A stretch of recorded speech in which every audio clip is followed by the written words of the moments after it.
नमस्कार बच्चों, Hindi online class में एक बार फिर आपका बहुत बहुत स्वागत है। बच्चों, आज हम अपनी कक्षा में करने वाले हैं हिंदी पाठ्य पुस्तक पाठ 12 चांद की सैर। तो बच्चों, पिछली क्लास में हमने इस चैप्टर को पढ़ा और समझा, तो आज हम इसी चैप्टर की शब्दार्थ और मौखिक और लिखित प्रश्नों का अभ्यास करेंगे। तो चलिए बच्चों, करते हैं शुरुआत। सबसे पहले हमारा जो है शब्दार्थ पढ़ते हैं और इनको समझते हैं। आकृति, आकृति मतलब बनावट, ठीक है। उत्सुकता यानी कि जानने की इच्छा या जिज्ञासा।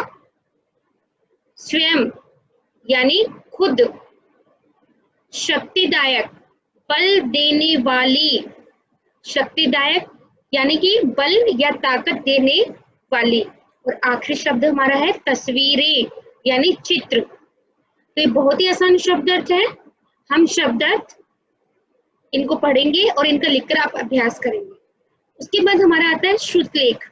तो बच्चों, हमेशा की तरह ये श्रुतलेख शब्द आपको पहले बोल बोल कर समझने हैं, फिर आप इनका लिखकर अभ्यास करेंगे, ठीक है। चलिए, उसके बाद हमारा अगला प्रश्न आता है, नीचे दिए गए प्रश्नों के उत्तर दीजिए। क्वेश्चन नंबर 1, मौखिक। तो पहला प्रश्न हमारा है, चांद पृथ्वी से कितना दूर है? तो बच्चों, जैसा कि हमने चैप्टर में पढ़ा था, हमारा उत्तर होगा चांद पृथ्वी से 2 लाख मील दूर है। यही हम इसका उत्तर लिखेंगे, चांद पृथ्वी से 2 लाख मील दूर है। अगला देखिए, ख पाठ, बच्चों को दादाजी ने कौन सी पुस्तक दी? तो इसका उत्तर हम लिखेंगे, बच्चों को दादाजी ने चांद की सैर नामक पुस्तक दी, ठीक है बच्चों। उसके बाद देखिए अगला हमारा क्वेश्चन, क पाठ,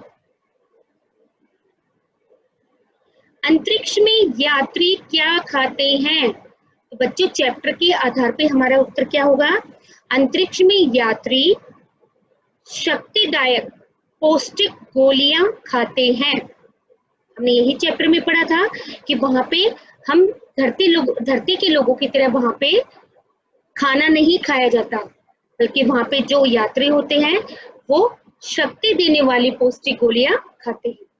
और हमारा आखिरी प्रश्न है, गृह पाठ, चांद की जमीन पर पहला कदम किसने रखा? तो बच्चों, चैप्टर के आधार पे हमारा उत्तर होगा, चांद की जमीन पर पहला कदम नील आर्मस्ट्रॉन्ग ने रखा। तो बच्चों, ये हमारे मौखिक प्रश्न थे। इसके आगे हमारे आते हैं लिखित।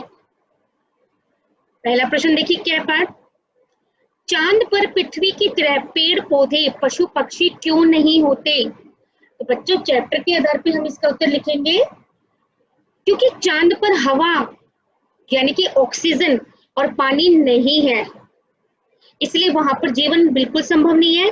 यही कारण है कि पृथ्वी की तरह पेड़ पौधे पशु पक्षी वहां नहीं होते, ठीक है। क्योंकि बच्चों, आप सभी जानते हैं ऑक्सीजन के बगैर तो हम बिल्कुल जीवित नहीं रह सकते। पानी और खाए बगैर तो फिर भी हम कुछ दिन निकाल सकते हैं, लेकिन हवा के बगैर हम एक पल नहीं रह सकते। और चंद्रमा पर ऑक्सीजन नहीं है, जिसके कारण वहां पे पेड़ पौधे और पशु पक्षी नहीं होते। अगला क्वेश्चन देखो, है पाठ, चांद से पृथ्वी को देखने पर यात्री खुश क्यों हुए? बच्चों, इस क्वेश्चन का आंसर हम चैप्टर के आधार पे देंगे। क्या देंगे? क्योंकि जब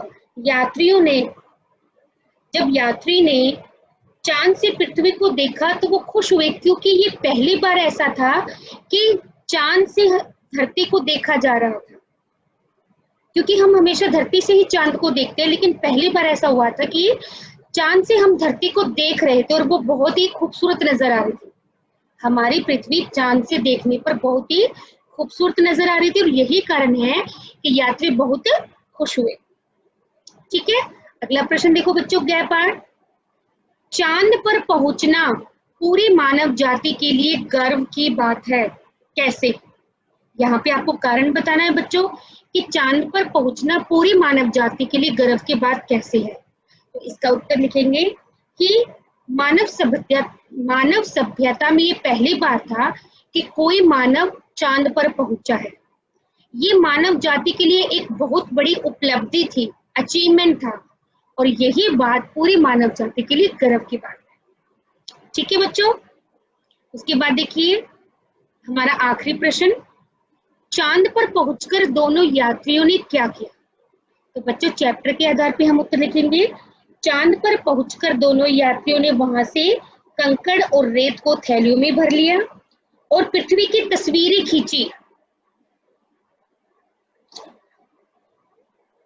ठीक है बच्चों, क्या लिखेंगे हम कि चांद पर पहुंचकर दोनों यात्रियों ने सबसे पहले वहां के कंकड़ पत्थर और मिट्टी थैली में डाली और उसके बाद उन्होंने वहां से पृथ्वी की तस्वीरें खींची ताकि नीचे आने के बाद सभी को वो तस्वीरें दिखा सके और बता सके कि चंद्रमा से पृथ्वी कितनी खूबसूरत लगती है। तो बच्चों ये हमारे मौखिक और लिखित प्रश्न थे जिनको हमने पढ़ा और समझा। उनका अभ्यास करिए और अच्छी तरीके से समझने की कोशिश कीजिए। अगले क्लास में हम इसके आगे के अभ्यास कार्य को हल करेंगे। तब तक के लिए नमस्कार।